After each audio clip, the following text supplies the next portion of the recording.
Bab 39, Seri. Tindakan Lesi itu, membuat seluruh orang tercengang. Jordi tampak marah, dia telah menyatakan perasaannya di hadapan semua orang, namun tidak hanya ditolak, juga malah dikalahkan oleh seorang pria miskin yang membawa sekuntum bunga liar. Melihat Jerry dan Lassie pergi, Jordi melemparkan bunga mawarnya dengan marah ke lantai, dengan mata merah ia menggerutu, "Jerry Yang, aku tidak akan melepaskanmu." Jerry menyetir mobil, Lassie duduk di sebelahnya, memegangi bunga liar kecil itu di tangannya, tatapan matanya tampak lelah, melihat keluar jendela, entah apa yang sedang dipikirkannya. "Kau kenapa?" tanya Jerry tiba-tiba. Setelah itu barulah Lassie tersadar, ia menggelengkan kepalanya, "Tidak apa-apa, ayo kita pergi jemput Happy." Baik, tepat sekali dengan keinginan Jerry. Namun hatinya agak sedikit merasa khawatir, Lassie tampak memiliki beban, tapi tidak bersedia mengatakannya. Tak lama, mereka pun tiba di Blue Sky Kindergarten. Saat Happy melihat ayah dan ibunya menjemputnya bersama, ia merasa senang bukan kepalang, dia masih ada di dalam, namun langsung berteriak bersemangat, "Papa! Mama, aku di sini. Apa kalian melihatnya? Itu adalah papa dan mamaku, mereka datang menjemputku bersama." Setelah menyapa ayah ibunya, Happy memamerkan kedatangan mereka pada teman-temannya.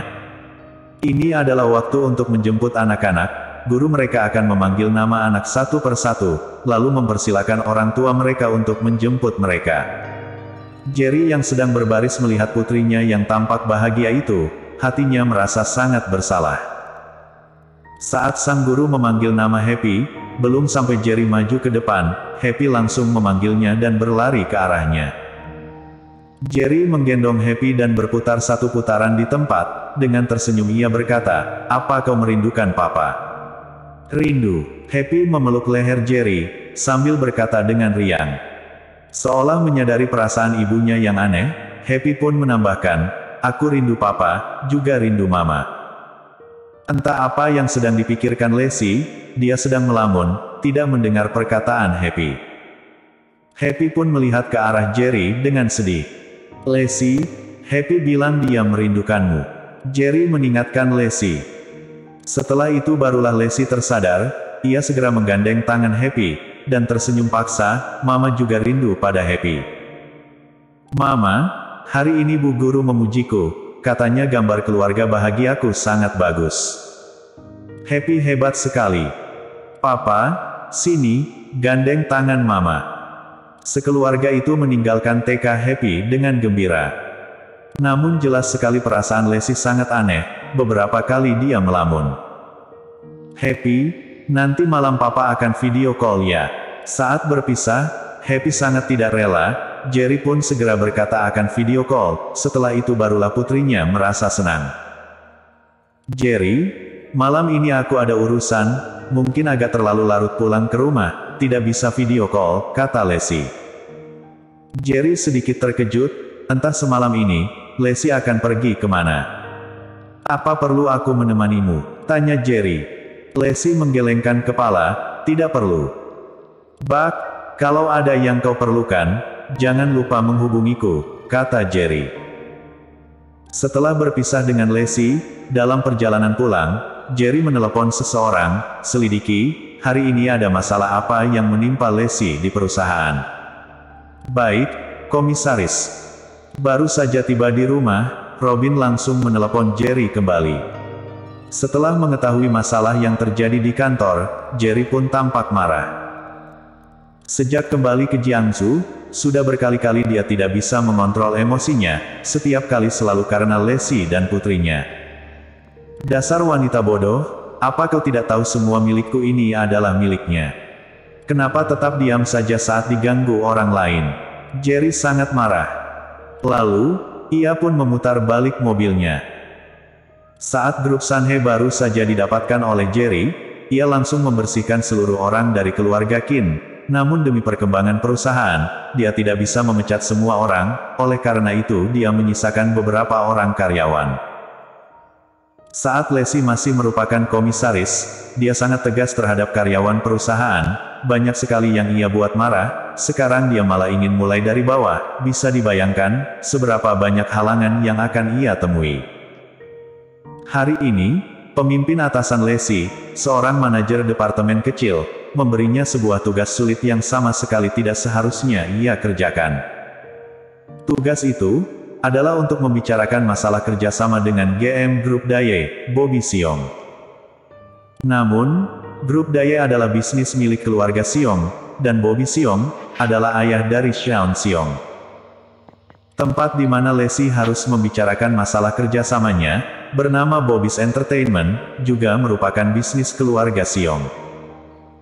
Jerry tidak tahu apakah ada faktor dirinya di dalam masalah ini, tapi yang ia tahu adalah, dia tidak akan pernah bekerja sama dengan keluarga Seong.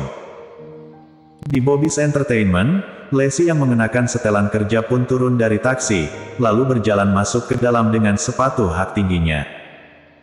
Lacey tidak pernah datang ke klub malam, kalau bukan demi membicarakan kerjasama, dia tidak akan datang ke tempat seperti ini seorang diri di malam hari. Halo, aku Lacey Kim dari grup Sanhei, GM Seong kalian mengundangku kemari untuk membicarakan masalah kerjasama. Setelah memasuki lobi, Lacey berkata pada seorang resepsionis. GM Seong sudah menunggu Anda, ku bawa Anda ke sana, kata resepsionis itu sambil tersenyum. Awalnya Lacey mengira bahwa Bobby's Entertainment memiliki kantor, namun tak disangka dia dibawa ke sebuah ruang VIP di lantai tertinggi. GM Seong, Nona Kim sudah datang. Resepsionis itu mengetuk pintu di sana. Pintu Presiden Suite pun terbuka seorang pria parubaya, sedang berdiri di samping jendela panjang. Ia membalikkan tubuhnya, ia mengenakan celana panjang dan kemeja putih, agak sedikit gemuk, perutnya mengangkat kemejanya tinggi-tinggi, tatapan kedua matanya tampak sedikit muram. Bobby hanya pernah mendengar nama Lacey Kim saja, namun ini pertama kalinya dia bertemu dengannya. Dalam hati dia agak sedikit terkejut, ternyata benar wanita tercantik nomor 1 di Jiangsu, rupanya menawan sekali. Ternyata Nona Kim memang seperti yang dikabarkan, sangat cantik dan rupawan. Bobby tersenyum dan mengulurkan tangannya untuk bersalaman. Lacey tersenyum, lalu bersalaman dengan Bobby. GM Seong terlalu berlebihan. Bobby tidak melepaskan genggaman tangannya, malah menatap Lacey sambil menyipitkan matanya. Yang kukatakan itu benar, dengan kecantikan Nona Kim, mungkin tidak ada seorang pria pun yang tidak menyukaimu. Perkataan itu agak sedikit belak-belakan, Lacey mengerutkan alisnya, mengerahkan sedikit tenaganya, barulah setelah itu ia dapat melepaskan tangannya. Dia sudah merasa bahwa kerjasama ini tidak akan lancar. Kalau bukan demi grup Sanhei, hanya dengan tindakan Bobby ini, dia pasti sudah pergi dari sini. GM Seong, kita bicarakan urusan yang penting dulu ya. Kurasa perkembangan grup Sanhei saat ini sedang baik-baiknya, grup Yanchen dan keluarga Su sudah mengajak kami bekerja sama. Mulai saat ini, masa depan grup Sanhei sangat cemerlang. Lacey sangat tegas, ia mengatakan kehebatan pihak kerjasama grup Sanhei terlebih dahulu, juga ingin memperingatkan Bobby. Kalau sampai dia melewatkan kerjasama ini, dan ingin bekerja sama kelak, pasti akan lebih sulit. Namun mana mungkin ia tahu, bahwa Bobby sama sekali tidak pernah berpikir untuk bekerja sama dengan grup Sanhei, melainkan hanya ingin balas dendam. Aku mengerti maksud Nona Kim, dapat bekerja sama dengan grup Sanhei, adalah sebuah kehormatan untukku, kata Bobby sambil menyipitkan matanya. Lacey tidak mengerti maksud perkataan Bobby ini. Ia tidak menjawab, menunggu perkataan dari Bobby selanjutnya. Bobby mengambil wine mahal yang ada di atas meja, menuangkan 2 gelas, lalu ia berikan segelas pada Lacey. Baru saja Lacey hendak menolaknya, Bobby berkata, kalau Nona Kim sudah berkata begitu, tidak tahu diri namanya jika aku menolak kerjasama ini, aku bersulang untukmu, semoga kerjasama kita sukses. Lacey sama sekali tidak mengira, kerjasama ini akan berhasil dengan secepat ini, rasanya seperti sedang bermimpi. Karena merasa lebih rileks, Lacey pun menerima gelas wine itu, lalu tersenyum dan berkata, kalau begitu terima kasih banyak GM Seong. Lacey meneguknya sedikit, lalu meletakkan kembali gelas itu. Setelah Bobby meletakkan gelasnya, ia bersandar ke belakang, lalu duduk dengan posisi yang nyaman. Ku dengar suami Nona Kim, adalah Jerry Yang. Lacey tercengang, tidak tahu mengapa Bobby tiba-tiba menanyakan soal Jerry, namun Lacey juga tidak mengelaknya, ia mengangguk dan bertanya, "GM Siong tahu suamiku?" Bobby tersenyum, "Tentu saja kenal, hubungan kami cukup dalam." Saat Yumi hampir dilecehkan malam itu, Lacey tidak mengetahui nama Sean Siong, tentu saja dia juga tidak tahu bahwa mereka berdua adalah ayah dan anak. "Entah bagaimana kalian saling mengenal," mengungkit Jerry, Lacey pun mulai tertarik. Bobby tersenyum aneh, entah apa Nona Qin pernah mendengar berita kejadian yang terjadi di mansion nomor 1 beberapa hari yang lalu. Lacey sedikit bingung, tentu saja dia tahu kejadian itu. Fred dan salah satu anak dari keluarga Siong melakukan adegan dewasa.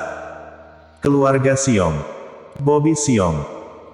Tiba-tiba Lacey pun langsung menghubungkan keluarga Siong dan Bobby Siong di dalam kepalanya, lalu ia memikirkan kejadian yang terjadi di mansion nomor 1 beberapa hari yang lalu, sepertinya dia bisa menebak sedikit. Hari ini saat manajernya memberinya tugas ini, dia hanya memikirkan untuk membicarakan masalah kerjasama grup Sanhe dan grup Daye, namun ia tidak tahu bagaimana hubungan grup Daye di belakangnya. Sekarang, barulah dia menyadari ada yang tidak beres. Sepertinya Nona Qin tahu akan kejadian itu, suamimu lah, yang membuat anak tidak bergunaku itu, menjadi bahan tertawaan seluruh Jiangsu. Belum sampai Lacey membalas, Bobby sudah mengatakannya, namun wajahnya tetap tampak tersenyum, seolah tidak marah sama sekali.